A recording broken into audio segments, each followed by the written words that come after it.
All right, today we're tackling a really big idea from a book called The Master and His Emissary by McGilchrist. And trust me, it's one of the most important books on the brain to come out in a long time.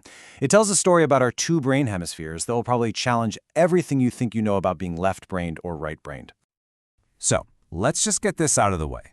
You've heard this a million times, right? Are you the logical, analytical, left brain type? Or are you the creative, intuitive, right brain type? It's a fun idea. You see it everywhere.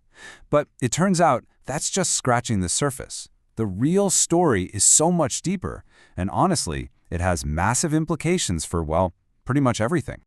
The book gives us this amazing metaphor to understand what's going on. The real story isn't about two equal partners.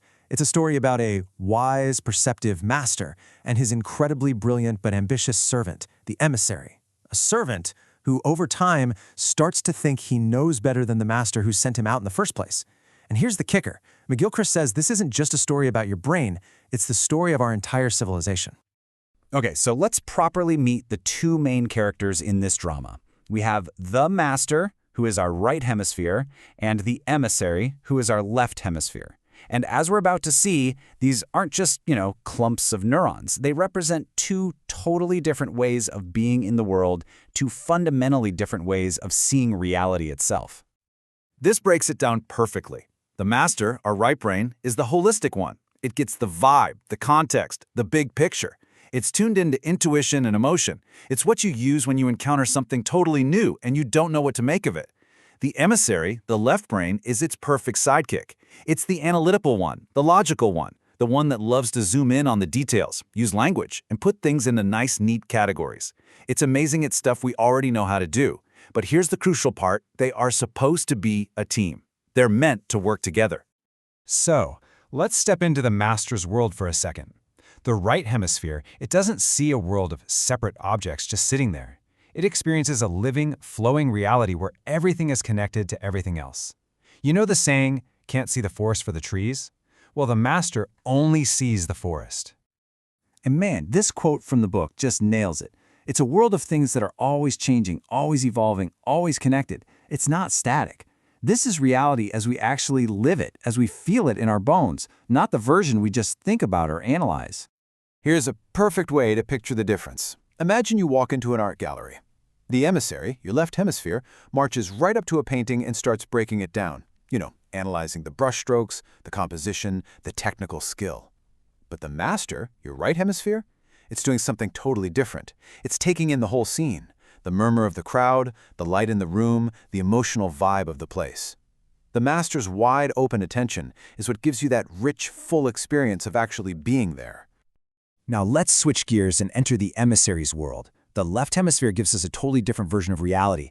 It's a world chopped up into parts and pieces. It's a representation, a really, really useful one, but it's also abstract. It's been stripped of all that messy living context.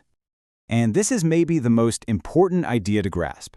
The emissary's world is a map, but it is not the territory. Think about it. A map is an amazing tool. It's clear, it's simple, it helps you get things done.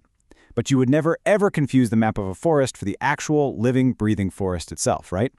The left hemisphere loves to make these clean, fixed, labeled maps of the world. And that's fantastic, as long as we remember that it's just a model. And this is where the story takes a sharp, dramatic turn. The central argument of the book is that for the last few hundred years in the Western world, something has gone terribly wrong. The emissary, that brilliant servant, has started to think it's the master. The tool has started to run the show. So how did this happen? Well, it was gradual. You can see the steps here. The master sends the emissary out to handle specific, detailed tasks. The emissary gets incredibly good at its job. It creates language, builds tools, designs amazing systems. But its success goes to its head. It falls in love with its own clear, simple map of the world, and starts to think that the map is better than the messy, complex territory. And because its map is so useful, it starts to think it knows everything, and it just stops listening to the master's deeper contextual wisdom. This quote just captures the danger so perfectly.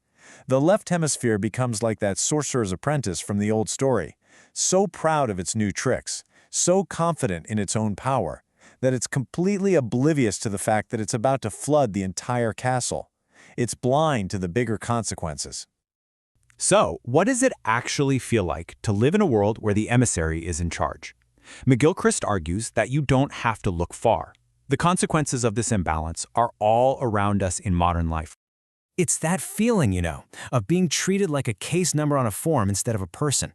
It's this modern sense that things like art, poetry, music, things that are built on metaphor are somehow less real or less valuable than a spreadsheet. It's the relentless pressure to be efficient, to optimize, to value utility and control over genuine human connection. We're taught to see nature, and even our own bodies, as machines that can be tweaked and fixed. And the result of all this? A widespread feeling of alienation, of being disconnected from the world, like we're just spectators watching our own lives go by. Now, this didn't happen overnight. McGilchrist traces this shift across the centuries. He suggested in a time like ancient Greece, there might have been a much better balance between the two hemispheres. But then, with the Enlightenment, you get this huge swing towards the emissary's world, rationality, abstraction, analysis. And that just got put on steroids through the Industrial Revolution and right into our modern age, leading to the total dominance of this mechanical, fragmented way of seeing the world. And this really gets to the heart of the problem. We have built a world that is a perfect reflection of the emissary's mind. It's like a hall of mirrors. It's just filled with its own theories, its own labels, its own representations, bouncing them off each other, becoming more and more convinced that this is all there is. And all the while, it's becoming more and more detached from the living, breathing reality that the master, the right hemisphere, can still see. Which, of course, brings us to the most important question of all. If we're living in a world built by and for the emissary, a world that constantly rewards its way of thinking, then how in the world do we learn to listen for the master's voice again? How do we hear that quieter, more holistic, and absolutely vital wisdom? That's the thought I'd like to leave you with. Thanks for exploring this with me.